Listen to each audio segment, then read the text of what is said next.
Привет! Вы на канале Любимая кухня. Хрустящие ореховые коржи, умеренно сладкие и тающие во рту. Это особенность венгерского десерта эстерхази. Это миндально-шоколадный торт, популярный в Венгрии, Австрии и Германии. Назван в честь венгерского дипломата, министра иностранных дел Венгрии. Сначала приготовлю заварную основу для крема. В миске соединяю желтки, сахар, крахмал и в 2 приема вливаю молоко. Все перемешиваю и переливаю в кастрюльку. Отправляю на огонь и довожу до кипения, все время помешивая.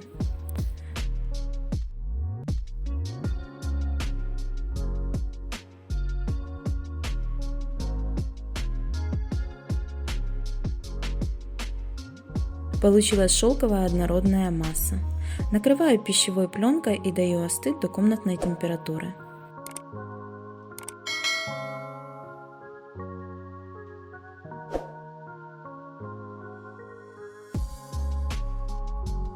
Теперь перехожу к приготовлению коржей. В белки добавляю щепотку соли и начинаю взбивать в планетарном миксере. Как только масса увеличится и станет плотной, всыпаю сахар и продолжаю взбивать. Вначале скорость взбивания должна быть минимальной, но потом ее следует увеличить до средней. Как только масса стала блестящей и плотной, а пики держат форму, выключаю миксер. Пока взбиваются белки, в блендере измельчаю грецкие орехи и миндальные лепестки. Орехи и лепестки я не обжаривала. Конечно же, можно взять готовую миндальную фундучную муку.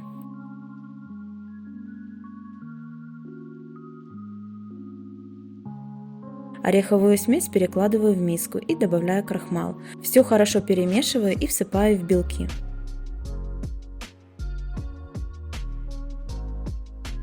Аккуратно перемешиваю тесто, стараясь сохранить его легкость и воздушность. Так как орехи содержат масло, перемешиваю быстро, чтобы масса не осела.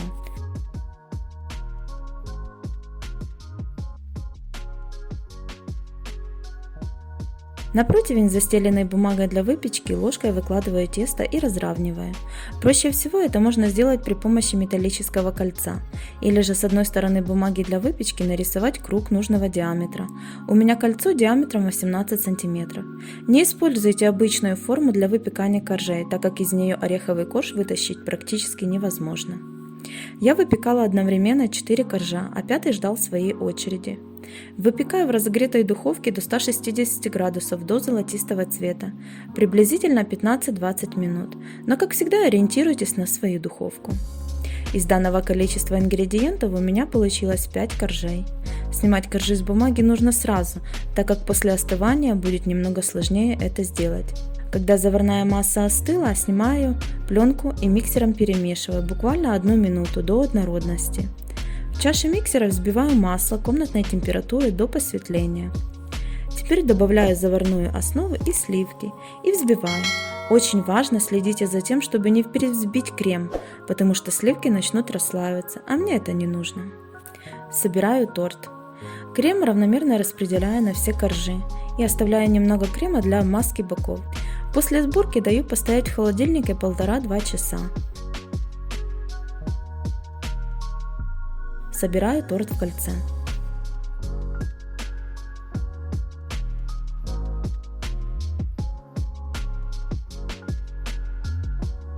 Снимаю кольцо.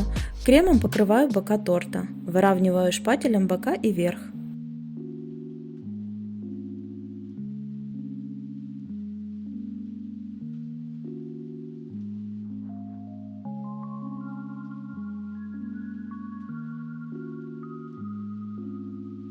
Белый шоколад растапливаю в микроволновке импульсами по 5-10 секунд и добавляю сливки.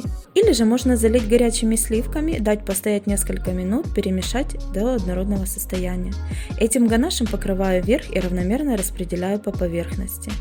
В классических рецептах торта эстерхази для украшения верхнего коржа делается помадка из абрикосового варенья, но я предпочитаю использовать растопленный белый шоколад со сливками. Это быстро и вкусно.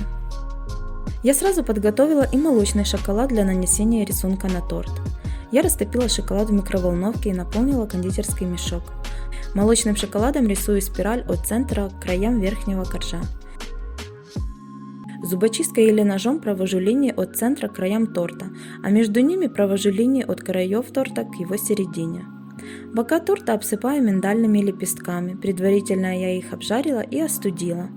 Оставляю торт на ночь в холодильник.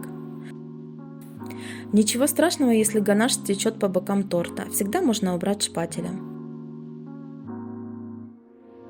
Некоторые сладкоежки утверждают, что эстерхази лучше есть в день приготовления, поскольку ореховые коржи могут слишком пропитаться кремом и потерять свою хрустящую структуру.